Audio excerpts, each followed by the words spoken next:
One of Robin Williams' most celebrated dramatic films is Dead Poets Society, and for good reason. Directed by Peter Weir and set in an all-boys prep school, the film is able to bring us into that world and see how the lives of these young men are impacted by the arrival of a new English teacher.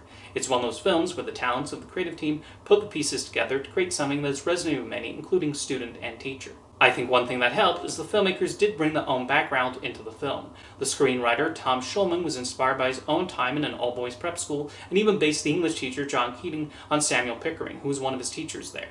Meanwhile, Peter Weir also went to an all-boys boarding school, so I imagine he related a lot to the students in the movie. Weir even went on to study arts and law at the University of Sydney, similar to how the students in the movie tried to divide time between their love of the arts and studying what are generally regarded as more dignified professions. While Robin Williams is technically the star of the movie, they knew not to have him take over, as the story is primarily focused on these young men. Impressively, the specific students we follow are given distinct personalities, with their individual subplots helping to flesh them out. They were all perfectly cast with a solid group of up-and-comers. The student given the most attention is Neil Perry, played by Robert Sean Leonard. He does a great job of depicting Neil being inspired to become an actor, while also having a fear of his domineering father. His closest friend at the school is Todd, and it's particularly interesting watching Ethan Hawke play such a timid character, seeing as he would later become known for playing more confident people. Hawke shows him slowly coming out of his shell, although Hawke in the script is smart to show it gradually rather than suddenly, highlighting they can often take a while. The rest of the young actors, like Josh Charles and Dylan Cussman, are similarly able to dig into their characters and why they make certain decisions. Robin Williams is terrific as Mr. Keating, making it clear how he's able to inspire his students. In typical Williams fashion, there were days when Weir allowed him to improvise and we get a few of his signature routines. However, it fits with the character he's playing that he would bring what the students are familiar with into the poetry and plays they're required to read. Because in teaching, you do need to meet the students halfway and give them an entry point to material they might find difficult or boring. When people think of Dead Poets Society, they tend to remember moments like Keating asking the students to rip the pages out of the textbooks, and other scenes that suggest he wants them to defy authority. However, there are several scenes that show he understands the responsibilities of the job.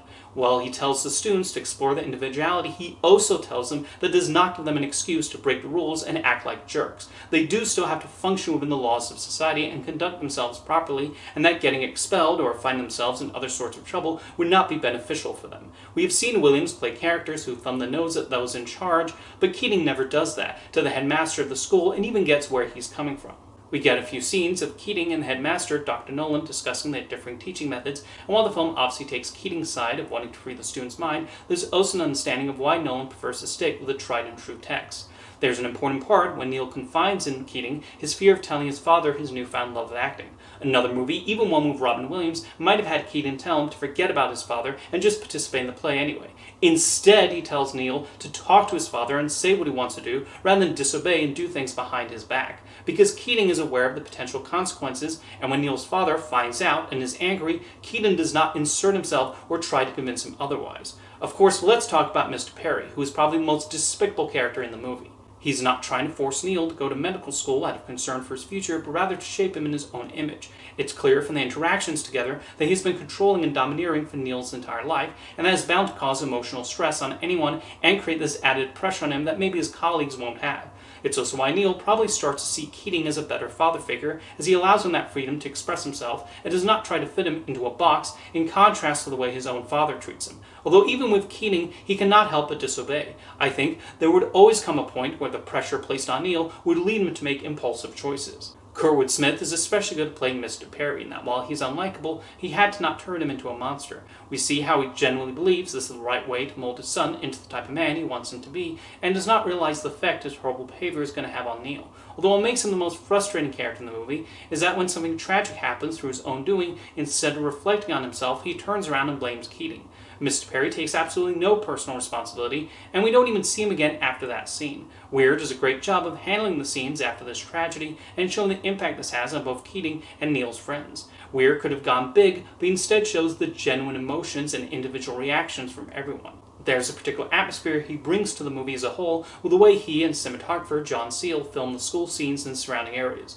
One of the most famous scenes in the movie is the ending, when the students stand up on their desk and say, "Oh Captain, my Captain." It's not only a way to honor their teacher, but also feels like a tribute to Neil. I interpret the ending and the students' actions as saying they will continue to remember his teachings and try their best to use them after graduation and even as they take on their professions. They'll remember to be individuals, but also understand which rules are meant to be followed and the proper way to showcase their creativity.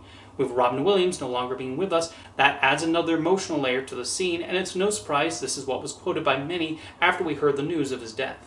It's also interesting looking at Dead Poets Society in relation to the rest of Peter Weir's filmography. I've seen every movie he has directed, and he's shown himself to be a filmmaker with the ability to tackle all kinds of genres. My top 5 favorite Weir films are The Truman Show, Picnic and Hanging Rock, Witness, Masked Commander, The Far Side of the World, and Dead Poets Society. And they all have a major thing in common, and that they involve characters living in an isolated community, and then some person arrives or event happens has a major impact on their society. Picnic and Hanging Rock shares the most kinship with Dead Poets Society, as that one is set in a girls' school and digs into those running the place and how one event affects the students and one particular teacher there. While this film did have the star power of Robin Williams on its side, it's still impressive it turned out to be quite the hit during the summer of 1989. That was a summer dominated by big blockbusters like Batman, Ghostbusters 2, and Indiana Jones and the Last Crusade, along with other attention-grabbing films like Do the Right Thing and When Harry Met Sally. Disney, which released Dead Poets Society through the Touchstone Pictures label, even put it into wide release a week before Honey, I Shrunk the Kids. However, word of mouth helped this small drama pull in strong grosses through the summer season, and it succeeded not just domestically but overseas as well, as I do think there's a universality to the themes and even the setting. I think that's why Dead Poets Society continues to resonate decades later.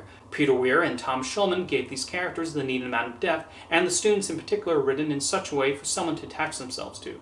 Whether that's someone dealing with a domineering parent or have trouble expressing themselves fully, there's something there for everyone. The film is also careful to make sure to imprint this message about the importance of individuality and finding your talents, while still having Keating tell students and the audience to stay in school.